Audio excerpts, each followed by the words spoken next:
The midday sun scorched the industrial outskirts of Ironwood, its relentless glare turning the air into a shimmering haze above the cracked concrete streets. Factory smokestacks towered like sentinels, spewing black plumes into a sky stained gray, while the ceaseless roar of machinery pulsed from Titan Forge, a steelworks bastion forged in sweat and iron will. Into this furnace of sound and heat stepped Lena Hayes, a black woman whose curly hair was tied high, her eyes glinting like embers caught in a forge's glow. Her work jumpsuit hung patched and faded, it seems fraying under the weight of a story untold, and she clutched a cheap karaoke microphone, its cord draped around her neck like a makeshift talisman. No one at Titan Forge could have imagined that Lena was more than a laborer. She was a melody trapped beneath layers of steel prejudice, a song poised to rise and shatter the oppressive silence of this grimy empire. Who was she? A dreamer swallowed by the smoke? Or a bard bearing the strength to bend these iron walls with her voice? Only the furnaces knew, their growling hum a prelude to a drama yet to unfold. Inside Titan Forge, the air was a cauldron of heat and strain, thick with the tang of molten metal and the weight of unspoken rules. Caleb Dunn, a white man of 40 with a muscular frame, a sunburned face etched with scars, and eyes as cold as tempered steel, stood by the main forge, his sledgehammer gripped like a warrior's blade. Caleb wasn't merely a smith. He was the unchallenged ruler of this shop floor, a man convinced his authority extended beyond steel to the souls who wielded it. When Lena crossed the threshold of the heavy iron gate, her boots ringing against the metal floor, Caleb's head snapped up, his gaze slicing through her with icy contempt.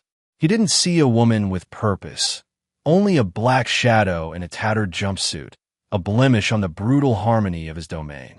"We don't hire your kind," Caleb said, his voice a low growl, sharp as a hammer strike, his grip steady on the tool as he leaned against the forge. Lena paused, her fingers tightening around the microphone, but her stance held firm, unshaken.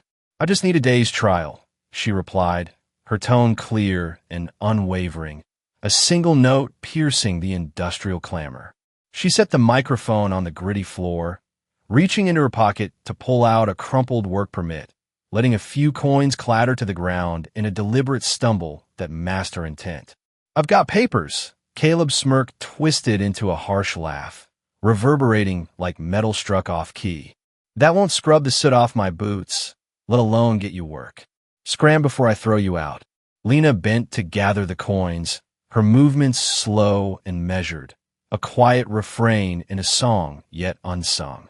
But her eyes flared with a spark, a steadfast rhythm Caleb couldn't hear, drowned by the steel-clad prejudice he'd forged around himself.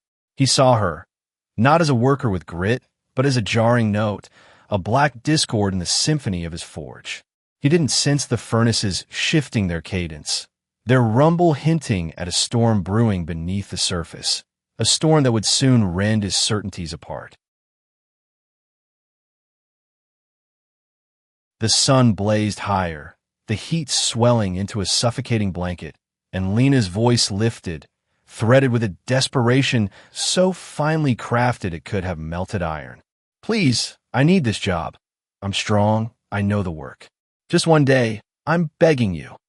But Caleb was unyielding, his heart a slab of cold steel forged by a lifetime of unchallenged bias. "Don't play weak with me," he bellowed, lunging forward with a stride that shook the floor, his sledgehammer raised in a silent threat. "People like you, soft, useless. I've seen your kind before. Get out of my shop, or you'll wish you had." He gave her no time to respond.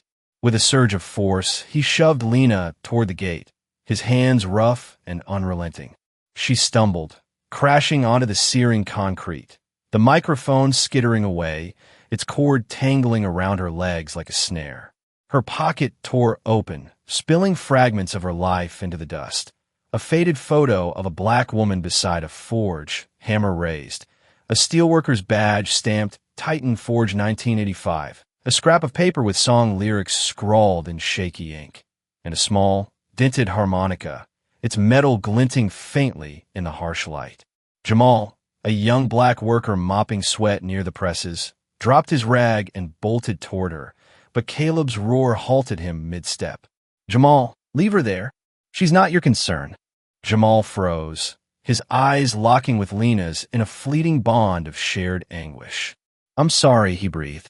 Lena, kneeling amid the grit, dust and sweat streaking her face, whispered back, "Don't be, Jamal. I'll rise." Under the merciless sun, Lena didn't weep. She sat there, the photo trembling in her hands, the badge a mute witness to buried honor, the harmonica a relic of silenced tunes. She was a ballad made flesh, cast down yet defiant, her silence a louder rebuke than the forge's roar. Caleb turned back inside, his chest swelled with hollow triumph, certain he'd purge his realm of an unworthy soul.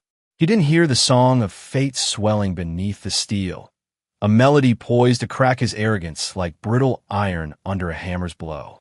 An hour dragged by, the shop's clamor a fragile veneer over brewing unrest, until the office phone's shrill ring shattered Caleb's smugness.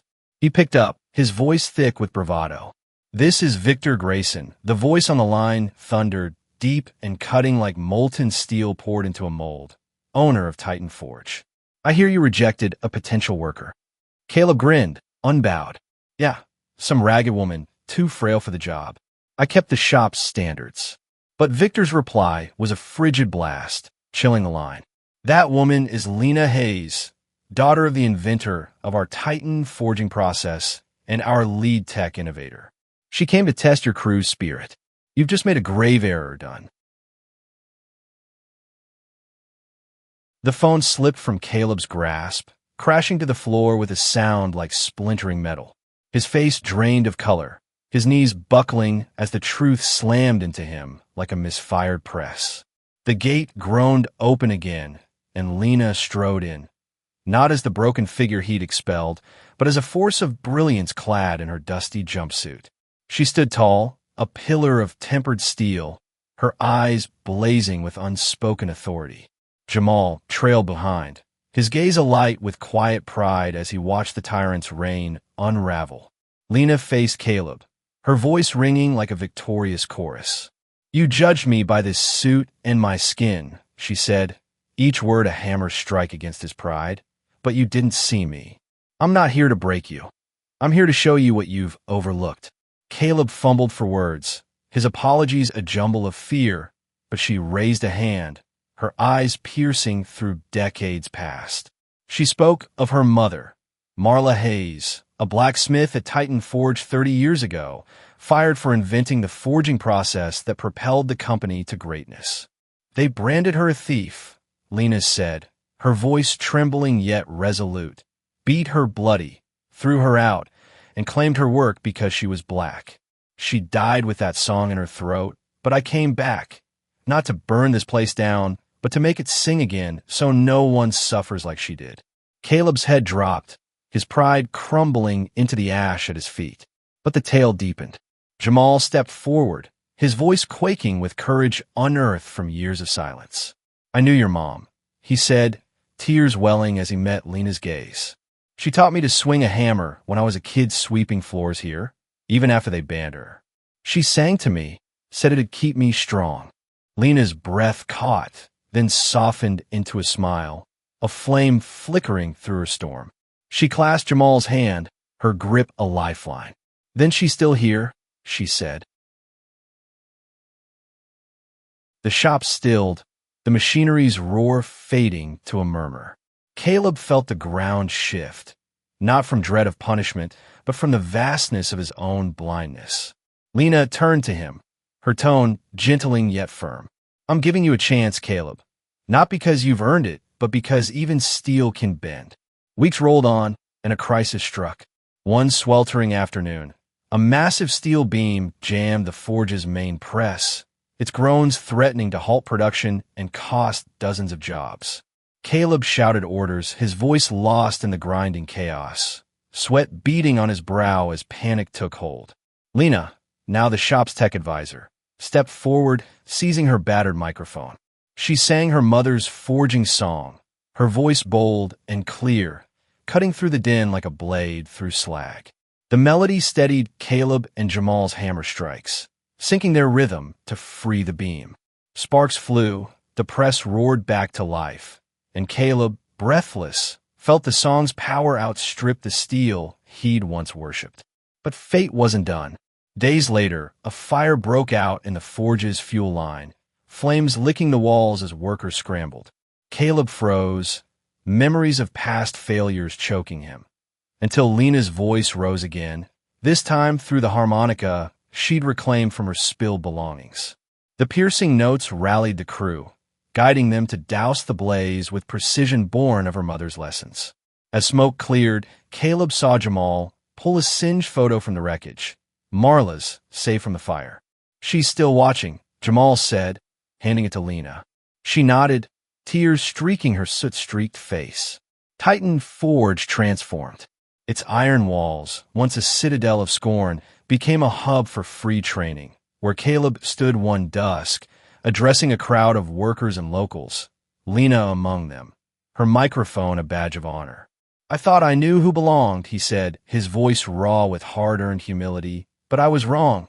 Wrong about her, wrong about so much. She gave me a chance to make it right, and I won't waste it." That evening, as Lena prepared to leave, Caleb stopped her, pressing the scrap of lyrics in her palm, "Kept safe," with a scrawl adding, "Steel strong, but songs endure."